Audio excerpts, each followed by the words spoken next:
Bonjour tout le monde, j'espère que vous allez bien. Aujourd'hui, je vais vous parler de comportement financier. Alors, vous avez certainement remarqué que vous avez une façon de vous comporter lorsqu'il s'agit de gérer votre argent ou de prendre une décision financière.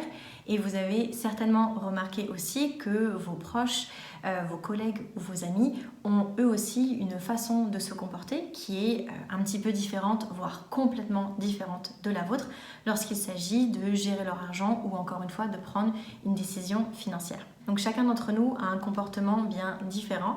Donc certains de ces comportements vont être positifs et tirer notre budget vers le haut, quand d'autres comportements vont être beaucoup plus négatifs et parfois vraiment plomber notre budget. Dans cette vidéo, je vais vous présenter 4 comportements financiers. À vous de voir lequel correspond le plus à votre personnalité et à vos habitudes, et surtout à vous de voir en fait comment vous pouvez comprendre votre façon de fonctionner pour éventuellement pouvoir l'ajuster si c'est un comportement pour l'instant qui est plutôt négatif. D'abord, la première question qu'on peut se poser, c'est qu'est-ce qu'un comportement financier?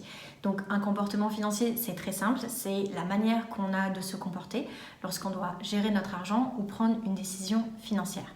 Et des décisions financières, on va en prendre tous les jours. Donc c'est vrai que ça peut être des petites décisions financières comme faire ses courses alimentaires, acheter une bricole, acheter un ticket de bus, acheter un pain au chocolat.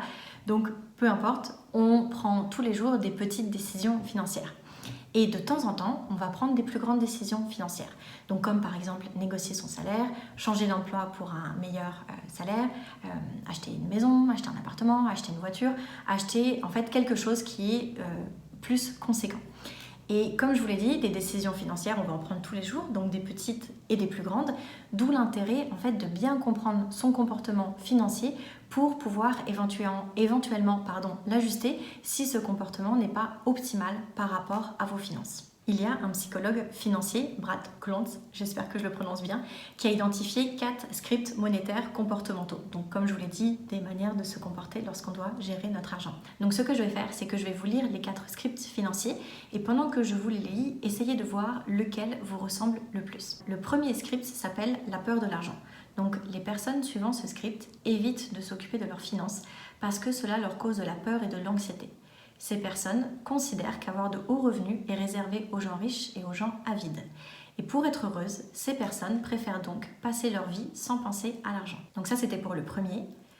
Le deuxième s'appelle le statut de l'argent. Donc ces personnes vont accorder beaucoup d'importance à la valeur de l'argent. Elles considèrent que le montant de leur salaire et les choses qu'elles achètent reflètent leur propre valeur.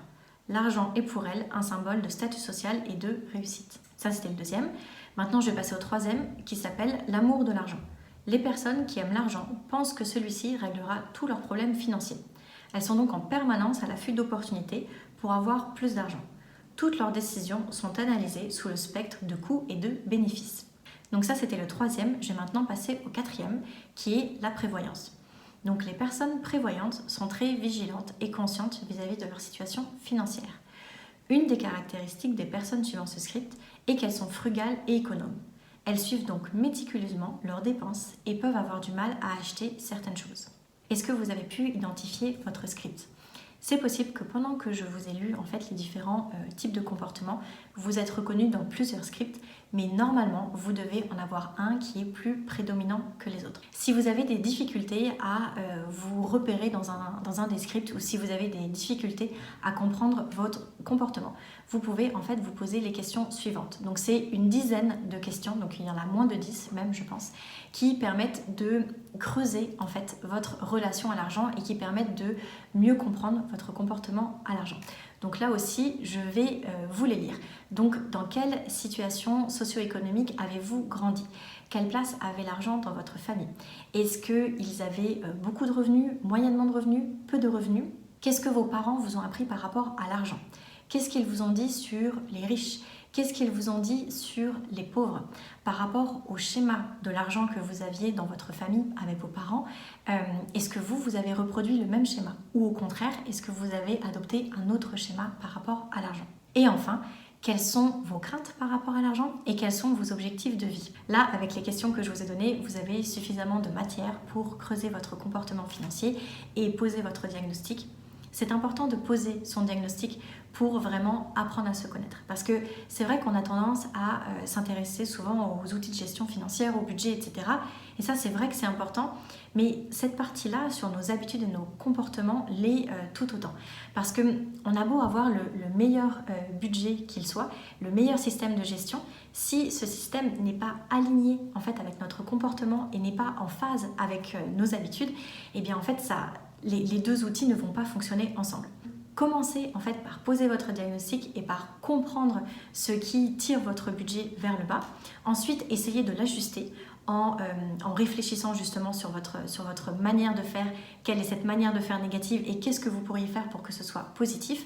Et après, seulement intéressez-vous aux outils. Comme ça, vous serez sûr en fait que les outils vont être en accord en fait avec votre comportement et votre personnalité. Si ce sujet vous intéresse davantage, n'hésitez pas à aller voir sur le blog. J'ai écrit plusieurs articles à ce sujet, donc je vous mets les liens directement dans la barre d'informations. Donc parmi les 4 comportements financiers que je vous ai lus, lequel vous ressemble le plus? Donc n'hésitez pas à me dire tout ça dans les commentaires. Et si vous avez des questions, même chose, vous pouvez aussi me les écrire. Je me ferai une joie de vous y répondre. Et si vous avez aimé cette vidéo, merci de la liker et de la partager. Et puis c'est tout. Je vous dis à la prochaine.